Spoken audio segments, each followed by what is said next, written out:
मगाशी काय काय त्रास होत होता तुम्हाला आता? उजवा पायाला बधीरपणा येत होता आणि हाताला छातीला काय होतं? छातीमध्ये दुखत होता. छातीला दुखत होतं. मग आता औषध उपचार केल्यावर काय फरक पडला? थोडा फरक आलाय. आलाय ना? म्हणजे जरा हलकं वाटतं शरीर. हलकं वाटतंय. हा पाय थोडं असा टाकून उभं राहून बघा, चालून बघा, बसून बघा. बघा फरक पडलाय. झोपून बघा. झोपल्यानंतर तुम्हाला जडपणा यायचा, तो आता कमी झालाय. पथ्य लक्षात आहेत ना? पथ्य काय काय सांगितलेत? ठीक आहे.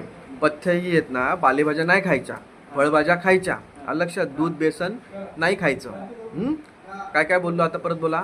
पालकभाजी नाही खायची, फळभाजी खायची. मच्छी मटण खाताना उकडलेले खायचं, बॉईल खायचं. मच्छी मटणमध्ये ग्रेव्ही नाही खायची, मसाला नाही खायचा आणि कमी खायचं. मच्छी मटण पण खायचं. ओके, लिमिट पाहिजे, मर्यादा पाहिजे. हां, अजून मोड आलेले जे कडधान्य आहेत ते नाही खायचे, पण कडधान्य खायचे मोड न आलेले. मोड न आलेले. अजून तुम्ही काय काय खाता? तुम्हाला अजून काय काय खायची इच्छा असते ते पण विचारून घ्या. बाबा मला हे खायचं असतं, खाऊ का नको खाऊ असं. खायचं सर्व खातो मी, कसा काही नाही. हां, पालकभाजी सगळं खातो. चहा कमी करावा लागेल. चालेल. दूध आणि बेसन आणि बेकरीचे पदार्थ कमी खावे लागतील. आलं लक्षात? ठीक आहे, समजलं ना?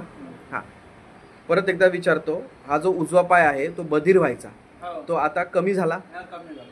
उजव्या छातीचा, उजव्या हाताच्या इकडचं कमी झालं.